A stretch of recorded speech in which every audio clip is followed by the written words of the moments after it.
Hello and welcome. I'm Sarah Edens. I'm a finance coach, author, and wealth mindset researcher.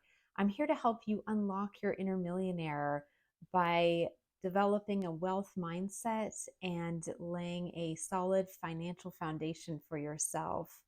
I'm a finance coach, and so because I'm a coach and not an advisor, I don't offer any investment advice. And so, if you're looking for investment advice, there are many, many wonderful licensed investment advisors out there that I would recommend that you work with. And so, for what we do here on my channel, it's all educational and informational content. So, today's topic is three easy budget mistakes to avoid. There are many people out there making these mistakes, and they're very simple to avoid if you just know what you're looking for. And so let's jump right into the first point. So, my first point is underestimating your expenses. And this is a super common mistake that many people make that can make budgeting honestly very, very frustrating. Because if you are constantly underestimating how much money you're spending, you're going to be running over budget every single month.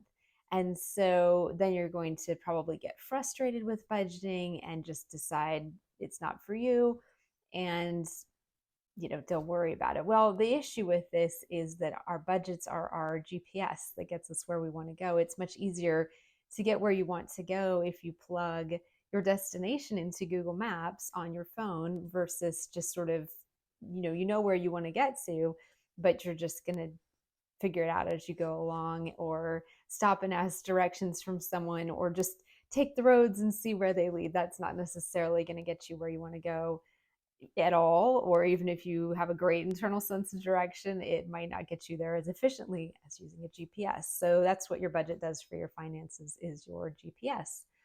So if you can get your expenses really honed down and figure out exactly how much you're spending in various categories, it's going to make it much, much easier to stay on your budget, because it's going to be an accurate representation or reflection of what your expenses are.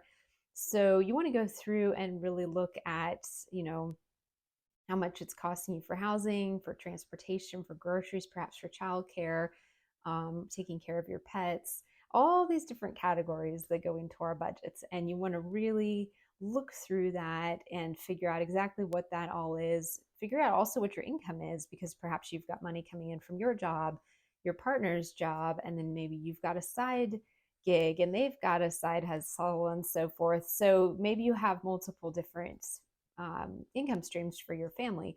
So even getting those all in one place can be very, very helpful, because that way you can see for your family exactly what you're making from all of those different sources. So you want to sort out your income, how much is coming in, and your expenses, how much is going back out. And the nice thing about budgeting is that it's just math. So it's really just numbers in, numbers out. And so once you kind of get that hashed out, then you don't have to feel stressed about it, because then you know exactly where your money's coming in every month, you know exactly where it's going back out.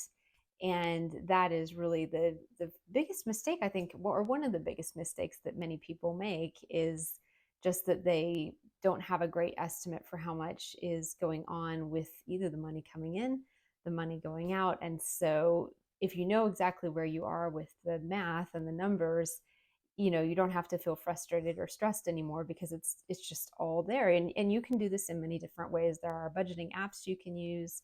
I personally just put it in an Excel spreadsheet, and that works really well for me. So whatever, you can write it down on paper if you're not into logging it digitally, but whatever's going to be most convenient for you. It doesn't matter what the format is that you're using to log your budget, just as long as you have one and that you get those expenses and income accurately logged there. So that's the first point. The next point is kind of follows along with that. And it's that you also, the second mistake is not regularly reviewing your budget. And so that's the other thing that a lot of folks do. So maybe they have it all really well done, where they've got, yes, I know what my income is. Yes, I know what my expenses are. Absolutely got it.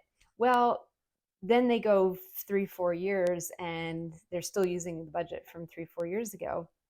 And what we've seen with inflation, in particular, in the last year and a half to 2 years, is that prices on things have gone up, right? And so you really want to, go back and look at your budget and say, yes, this was my budget 3 years ago, but is our family income the same? Or have we had pay raises, or have we changed jobs? Or has unfortunately, maybe has our pay gone down? So you want to review your income, and then you also want to have a look at your expenses again and look at if any of your categories for your expenses have actually gone up in the last few years, or if you've had a new service that you've started using, or a service you're not using anymore. And so regularly reviewing that budget once you get it established is really key. I tend to go back through mine about every 6 months.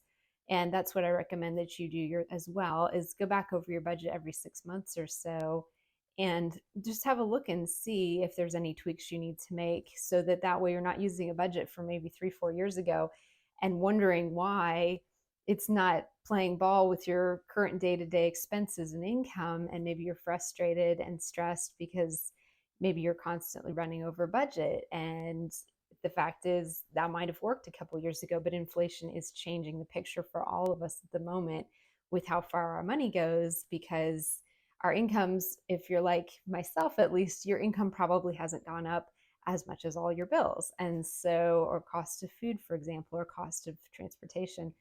So that's a really good pointer, is every 6 months, go back and just review your whole budget and just again tweak that to see kind of where you are. And then the third mistake that a lot of people make, and this is a really easy one to avoid as well, is not counting a item in for savings in your budget. And so this is just a big area that many people, they're very good at assessing their income, they're good at keeping track of all their expenses, but they're not remembering to save. And that is such a important habit. I call them wealth habits. So you think about, if you want to get healthy and fit, you're going to work on healthy habits. Well, if you want to get wealthy and financially fit, you're going to be working on wealth habits. And so a cornerstone wealth habit is making savings a priority.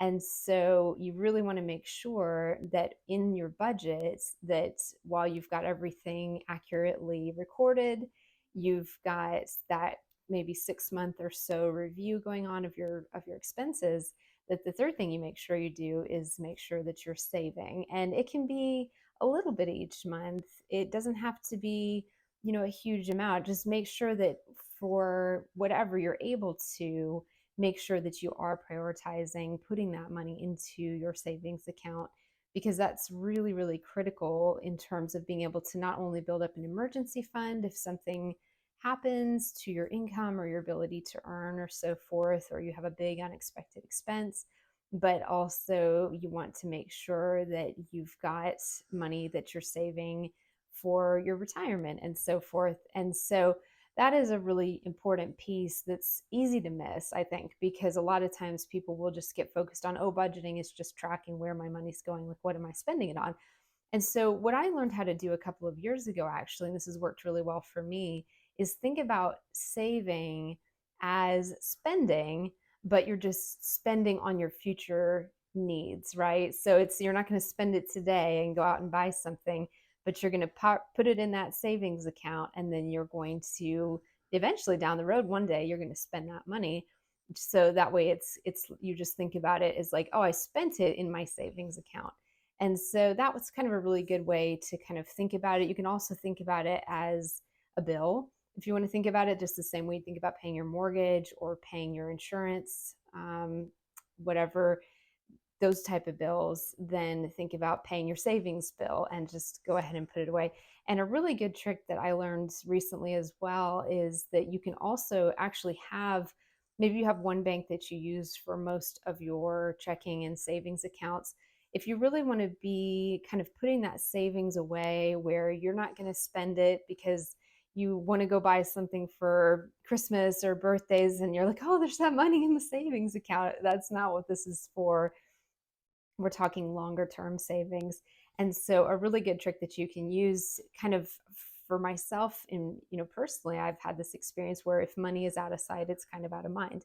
And so if you look around, there are often banks that will offer what's called a high interest savings account, where you can get somewhere, just depending on the banks, you can shop around and see which ones are going to give you the highest percentage back for putting your money over in those accounts. And then just open an account with that bank and put your savings over there. And that way, when you're logged in doing your normal bill pay, you're not going to be seeing that account, but you can continue to contribute to it every paycheck, or every month, or however often you decide to contribute. And so that's a really nice trick as well, because that way it is just completely out of sight, out of mind. You're not tempted to go spend it. Even if you are tempted to go spend it, you have to go log into another account. And sometimes just putting those little obstacles in our own way of doing things that, sure, maybe our present self really wants that new item, or really wants to do that thing, or take that trip or whatever, but we have this financial goal of building up an emergency fund for ourselves, starting to build towards savings for retirement and so forth. And so it's just really kind of figuring out how to not get in your own way when it comes to those future goals. And so just putting those little obstacles in place that make it just that much harder to access your own money can be very useful sometimes, because it's often very easy to get caught up in the moment of whatever you're excited about that you really want to buy. And it's always easier psychologically for us to prioritize our current selves and what we want right now over what our 60-year-old self is going to want or need down the line. And so it is definitely a exercise in discipline to do this. I'm not going to lie, it is not easy. There are probably people out there this is super easy for, but I think most of us, it's definitely a practice that we have to build, of being disciplined about our savings habits. But then when you get down the road and you need that money for something, like let's say you're saving for a down payment on a home, and you've been saving and saving and saving, and you are just so grateful when you get to the point where you're ready to close on your home, that you put in all that work for all those months and years to get to the point where you could put down that money on your home. And that feeling of pride, and kind of pat yourself on the back a little bit, because you had the discipline to not go out and buy all the things that maybe you wanted, so that you could have this big purchase that really meant a lot to you. So I think that that's kind of a good way to think about it. So again, just to kind of sum up the three major budgeting mistakes that people often make, we've got underestimating your expenses. We've got not reviewing your budget regularly, which again is just another kind of habit you want to build in. And then forgetting to designate money towards savings each and every month, so that you're working towards your future goals. So I hope you enjoyed this video. If you did, I would love it if you would subscribe and give this video a thumbs up. And what that does is it helps YouTube's algorithm be able to look at my content and say, oh, this is really valuable, this is helping people. And so I want to then show this to more people. And what I really want is to be able to help as many people as possible unlock their inner millionaire, because I think we all have that millionaire inside of us that's ready to learn and grow. And no matter where you are starting your financial journey, no matter how much money you make, I definitely think it is possible with building the right habits and building your financial education, building that solid financial foundation, so that you can get where you want to go in life and have your dream life. And that's what I'm all about, and that's what I'm here for you. So anyway, thank you so much for watching, and I will see you next time.